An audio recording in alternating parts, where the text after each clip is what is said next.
I'm so excited to interview you today. Can you tell me a little about what you do on a day-to-day basis? Oh my goodness, so I stay busy. My plate is full. I run two businesses. One is Chirpy Health IT Consulting, where we support clinicians and help them navigate through value-based care. Kind of a subject matter expert on the merit-based incentive payment system, or MIPS, basically. And then my other business is the Hit Like a Girl podcast, where we amplify and celebrate the women who contribute to health IT. And what do you think the most exciting thing about working in healthcare is? There's so much going on that you never get bored, that it is that it is essentially like just ripe with problems to solve, to be honest. There's a ton of problems, and then if you cannot get bored. Even nobody could ever say that they get bored here. So I'm somebody who likes a challenge, and that keeps me busy to be able to identify those and be able to address them. What are you guys using healthcare data today for in your organizations that you run? Right, so on the Chirpy Bird side of things, we're very data heavy. So we do a lot of data specifically from the EHR. We help clinicians and practices manage their quality measures and make sure that they are, going through all the steps and the motions that the CMS, the Centers for Medicare and Medicaid, are looking for in health data. And so that is an annual process. It involves security risk assessments, looking at their technology. I mean, we're kind of really entrenched in data over there and Sure. helping practices understand it, making sure that it performs its best so that it scores its best, and then they get the highest possible reimbursement tied to those. Sure. And then on the podcast side of things, the data that we're looking at is women in leadership in the healthcare industry. And so what impact can we make to start to see large-scale changes of just seeing more women in, the C-suite and on boards and in positions that they are at the tables where decisions are being made for entire populations. In terms of your audience, are there specific segments your podcast is trying to reach? There's a few things that we're trying to do. One is to connect each other with one another. I think that a lot of times women feel like they might be the only woman at a table. Yes. And so it's really important for us to identify each other, even across companies. And so we've had some folks say we kind of serve as the water cooler for women outside of their organization, that there's an opportunity for them to connect with other members of the community. But also, more importantly, kind of showing the way for young women to follow in our footsteps. And it is kind of close to my heart to try to create a path for women that are just starting their careers, to help them understand what opportunities are out there and how to attain them. And I think that there's a big aspect of just sharing our knowledge and expertise and our lessons learned and helping each other overcome hurdles or skip them altogether that would really lend well to making progress in that area. In terms of helping people find their way, can you share a cool story of someone that your podcast has helped? Yeah, there's two things that jump out to me. One is from a couple years ago.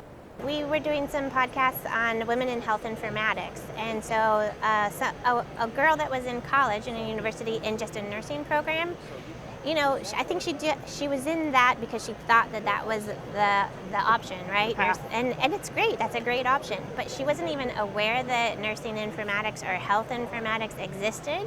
Oh, and okay. so through listening to one of the episodes that we shared, she changed her major. She basically it changed the path, the course of her career. Yeah. Yes. And so that is something that I've held on to, of just how wonderful to be able to help guide somebody younger into something that might be more meaningful for them. And then I would say most recently, one of the members of our community has shared that we have a Slack community, and so there's several of us that connect there and make sure that we are introducing ourselves and supporting one another and connected on social media so that we can just find each other and support each other in other ways. And as projects have come up or collaborations or even other organizations, she was telling me that through knowing those other women, and it's helped introduce her to other organizations where it's helped her to create partnerships and just sort of like follow the path that we are creating in sort of leveraging her own, not just her personal like profession, but her company's direction. And that was something that hit close to home, that I was like, well, now we're talking. That's the impact that I'd like to make. Yeah, those are great examples. Yeah, I mean, I keep thinking one of the things I talk about a lot in the podcast is how healthcare feels like this, 30,000 piece puzzle kind of. It's just like extremely complicated, and every one of us holds a piece of it. Yeah. And how wonderful to be able to like start to put the pieces together, see the bigger picture, and hopefully, work towards the larger goal of improving outcomes and getting farther faster, and like just leveraging our connections and network and knowledge and expertise to just do better. What challenges are you taking ownership of and solving that other people aren't today? Well, right now, so we focus on where we have a team of folks that support clinicians through the Merit-Based Incentive Payment System, MIPS. That is a payment model from CMS, and they track 4 main categories. One is how you use your EHR technology, so it's like supporting folks on that. One is quality measures, tracking 6 to 9 quality measures that are important to them and making sure that they are performing as the best that they possibly can. Improvement in activities, and then this 4th category, cost. And so the cost of healthcare, looking at the Medicare spending per beneficiary or the total cost per capita, and really helping.